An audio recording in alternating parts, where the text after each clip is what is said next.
जबत बेआईन बालिकता को नीलाम कला खनि विभाग। बारंग तहसिल अंतर्गत विभिन्न स्थान में बेआईन भाव में गदा होता 40 बालिकता को गत मंगलवार दिन खनि विभाग चढ़ाऊ कर जबत करथिला।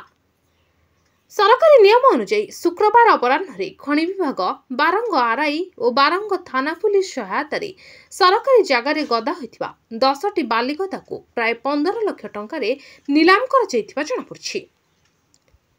सूचनायोग्य जे बेआईन बाली चालाण संपर्क में गत सोमवार दिन बारंग जनशुणाणी जिलापाल को अंचलवासी जाई अभियोग करते।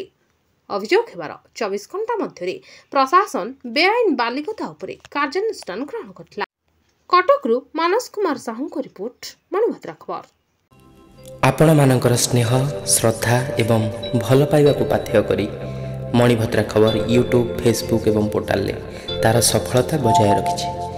यहाको आहुरी लोकप्रिय करने को ई पेपर शुभारंभ मध्य करा जायछि। आमको यही भली प्रेरणा एवं सहयोग जोगाइबा सहित लाइक शेयर एवं सब्सक्राइब करंतु। मणिभद्रा खबर संपर्क जनतार।